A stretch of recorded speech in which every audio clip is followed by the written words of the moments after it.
며느리와 손절하려 합니다. 30년을 호된 시집살이를 했던 저는 다짐했습니다. 내 며느리에게는 절대 시집살이 시키지 말아야지. 하지만 그 결과는 제가 며느리를 거부하게 만들었습니다. 화면을 2번 두드리면 이야기가 계속됩니다. 안녕하세요. 오늘 여러분께 제 가슴속에 쌓인 이야기를 털어놓으려고 합니다. 저는 올해 71살 평범한 시어머니입니다. 47년 전 저는 정말 호된 시집살이를 했습니다. 시어머니께 매일 구박받고 명절 때면 혼자 음식을 다 준비하고 잠도 제대로 못 잤죠. 그때 저는 다짐했습니다. 내가 며느리를 얻으면 절대로 시집살이는 시키지 말아야지. 그래서 15년 전 며느리가 들어왔을 때 정말 잘해줬습니다. 명절에도 편하게 쉬라고 하고 집안일도 강요하지 않고 뭐든 배려했어요. 하지만 문제는 그 다음이었습니다. 며느리는 아무것도 하지 않았습니다. 오늘 제 이야기를 끝까지 들어주시고 여러분의 생각을 댓글로 꼭 남겨주세요. 처음에는 대수롭지 않게 생각했습니다. 며느리가 아직 어리니까 서툴 수도 있지. 천천히 배우겠지. 그런데 15년이 지났습니다. 며느리는 여전히 아무것도 하지 않았어요. 명절이 되면 저는 새벽부터 일어나 음식을 준비합니다. 전도 부치고 나물도 무치고 고기도 굽고 온종일 부엌에서 일했어요. 그런데 며느리는 어디 있었을까요? 방에서 나오지를 않습니다. 민수 애미야 잠깐 나와봐라. 아, 네. 잠깐만요. 하지만 오지 않았어요. 30분이 지나도 1시간이 지나도 제가 다시 부르면 대답을 안 합니다. 방에서 잠을 잔 겁니다. 그렇게 제사 준비가 거의 다 끝날 무렵이 되어서야 며느리가 부엌에 들어왔어요. 어머니 깜빡 잠들었어요. 뭐 도와드릴까요? 이제 다 끝났는데. 속으로는 한숨이 나왔지만 저는 참았습니다. 내가 시집살이 당했던 기억이 있으니까 며느리한테는 절대 구박하지 말아야지. 그런데 더 황당한 건 그 다음이었어요. 제사상 차리는 걸 거의 다 끝냈을 때였습니다. 손자가 거실에서 소리쳤어요. 엄마, 나 사과 먹고 싶어. 당연히 엄마인 며느리가 깎아줘야 하잖아요. 그런데 며느리는 소파에서 손자를 쳐다보며 이렇게 말했습니다. 할머니한테 부엌에 있으니까 가서 달라고 해. 그러고서 TV만 보고 있습니다. 내가 지금 깎아줘야 하나? 하지만 손자가 이쁘니까 제가 깎아줬습니다. 명절 음식 준비도 다 제가 하고 손자 간식까지 제가 챙기는데 며느리는 소파에 앉아서 핸드폰만 보거나 방에서 뭘 하는지 나오지를 않습니다. 그렇게 제사를 마치고 식사를 마쳤습니다. 설거지할 시간이 됐죠. 저는 며느리에게 말했습니다. 민수 애미야, 너는 설거지 좀 하고 상 좀 닦아라. 그런데 며느리가 뭐라고 했는지 아세요? 제가요? 아까 상 차렸는데. 그러더니 아들 옆구리를 콕콕 찌르면서 눈짓을 했어요. 결국 아들이 설거지도 하고 상도 닦았습니다. 며느리는 그냥 소파에 앉아 TV만 보고 있었어요.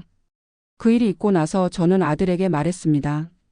아들아, 너희는 이제 명절에 안 와도 돼. 그냥 너희끼리 여행이라도 가라. 솔직히 말하면 며느리 보기가 싫었습니다. 일은 안 하면서 왜 명절마다 오는지 이해가 안 됐어요. 그런데 아들이 뭐라고 했는지 아세요? 엄마, 그래도 명절에는 가야죠. 그럼 며느리가 일이라도 하든가. 속으로 한숨이 났지만 참았습니다. 그런데 몇 달 후 며느리에게서 전화가 왔어요. 어머니, 이번 추석에 저희 집으로 오실래요? 응? 너희 집에? 이번 추석에는 제가 다 준비해 놓을게요. 어머니는 그냥 오시기만 하세요. 순간 귀를 의심했습니다. 며느리가? 준비를? 정말? 네. 어머니가 항상 준비했으니까 이제 제가 해볼게요. 너무 기뻤습니다. 드디어 며느리가 정신을 차린 건가 싶었어요. 그래, 고맙다. 그럼 엄마가 뭘 도와줄까? 아, 어머니. 그냥 생선이랑 산적만 구워오시면 돼요. 응? 생선이랑 산적이요. 그것만 구워오세요. 순간 이상한 느낌이 들었습니다. 생선이랑 산적? 생각해보니 그게 제일 손이 많이 가는 음식이었어요. 하지만 저는 또 참았습니다. 그래도 며느리가 처음으로 하겠다고 한 건데 내가 도와줘야지. 추석 당일 저는 새벽부터 일어나 생선을 굽고 산적을 만들었습니다. 정성스럽게 다 준비해서 서울에 있는 며느리 집으로 올라갔어요. 터미널에 며느리가 나와 있었습니다. 어머니 오셨어요? 응, 여기 음식 가지고 왔다. 감사합니다. 가시죠. 며느리 집 앞에 도착했습니다. 그런데 이상한 일이 벌어졌어요. 며느리가 현관문 비밀번호를 누르는데 몸으로 키패드를 완전히 가렸습니다. 뭐지? 어머니 잠깐만요. 비밀번호 누를게요. 그러더니 저를 쳐다보며 이렇게 말했어요. 어머니 잠깐 뒤돌아보시면 안 될까요? 그래. 혹시나 어머니께서 비밀번호를 외우실까 봐서요. 프라이버시잖아요. 순간 머리가 멍했습니다. 내가 며느리 집 비밀번호를 외워서 뭐 하겠다고? 저는 도둑도 아니고 며느리 집에 몰래 들어갈 생각도 없는데. 그래. 뒤돌아섰습니다. 너무 황당해서 말이 안 나왔어요. 속으로 생각했죠. 정말 이 며느리는. 집 안으로 들어갔지만 기분이 너무 상했습니다. 그렇게 추석이 지나고 겨울이 왔습니다. 올해 2월 설날이었어요. 설날에는 본가에서 준비를 했습니다. 오랜만에 딸네 가족도 오고 친척들도 와서 집안이 시끌벅적했습니다. 저는 기분이 좋았어요. 가족들이 다 모여 있으니까요. 그런데 며느리 표정이 심상치 않았습니다. 뭔가 불만스러운 표정으로 부엌을 왔다 갔다 하더니 갑자기 전을 붙이다가 소리를 질렀어요. 기름이 튀잖아. 모두가 깜짝 놀라 쳐다봤습니다. 며느리가 아들을 쳐다보며 소리쳤어요. 당신 제대로 할 줄 아는 게 뭐야? 온 집안이 조용해졌습니다. 친척들도 다 있는 자리에서 며느리가 아들에게 소리를 지른 거예요. 기름이 튀면 약불로 줄이는 거잖아. 그것도 몰라. 아들이 당황해서 미안, 내가 잠깐. 했는데 며느리가 또 소리를 질렀습니다. 야, 넌 내 아빠 닮지 마라. 아빠는 정말 병신이다, 병신. 순간 제 머리가 하얗게 변했습니다.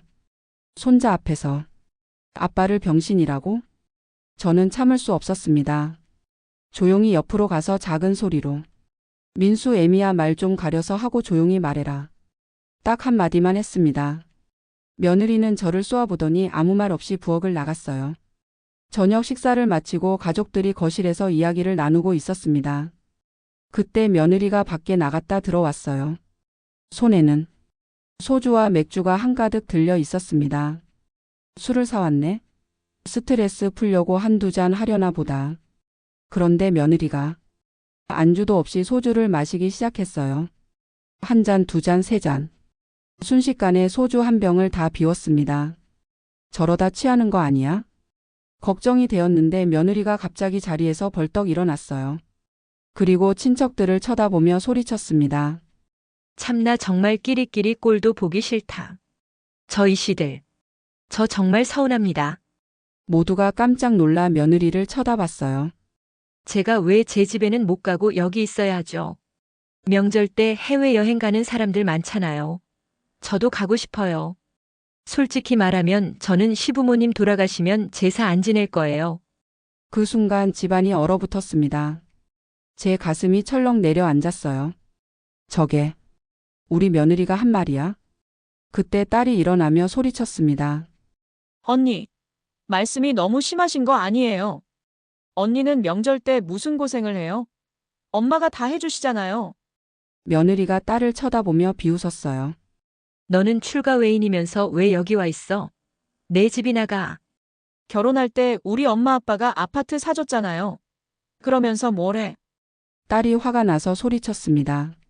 언니, 비밀번호는 왜 숨겨요? 참나 우리 엄마 아빠가 비밀번호 외우기라도 할까 봐요. 그게 프라이버시야, 프라이버시. 그것도 몰라. 나이도 어린 년이 열받게 하네. 며느리가 술에 취해 반말까지 하기 시작했어요. 그리고 딸에게 다가가더니 손을 들어 올렸습니다. 뭐 하는 거야? 저는 급히 며느리를 말렸습니다. 그런데 취한 며느리가 저를 알아보지 못하고 소리쳤어요. 나 말리지 마. 내 몸에 손대지 마. 그러면서 제 손을 뿌리쳤습니다. 제가 비틀거리며 뒤로 밀렸어요. 그 순간 저는 참았던 모든 것이 폭발했습니다. 아들, 네, 엄마. 당장 너 마누라 데리고 집으로 가. 엄마, 그게. 당장 나가라고 했어. 저는 평생 그렇게 큰 소리를 낸 적이 없었습니다. 하지만 더 이상 참을 수 없었어요. 아들은 취한 며느리를 부축해서 집을 나갔습니다.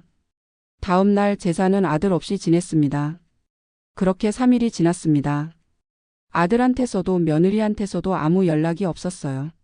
4일째 되던 날 며느리한테서 전화가 왔습니다. 어머니, 목소리가 풀이 죽어 있었어요. 어머니 그날 일이 하나도 기억이 안 나요. 정말 죄송해요.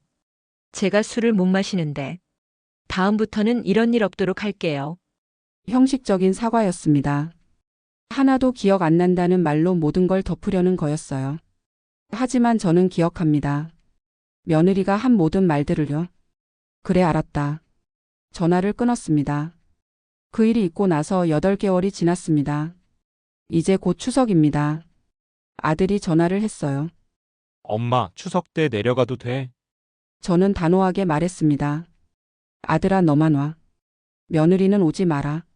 엄마, 나는 이제 며느리를 거부한다. 며느리 얼굴 보기 싫어. 30년 동안 호된 시집살이를 했던 저는 다짐했습니다.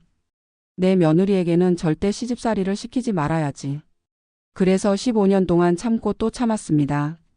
하지만 그 결과는 며느리가 저를 무시하고 집안일은 하나도 안 하고 급기야 술 취해서 저를 밀치기까지 했습니다. 저는 이제 더 이상 참지 않기로 했습니다. 여러분이라면 어떻게 하시겠습니까? 제가 잘못한 걸까요? 며느리에게 너무 잘해준 게 독이 된 걸까요? 댓글로 여러분의 솔직한 생각을 들려주세요. 긴 이야기 끝까지 들어주셔서 고맙습니다.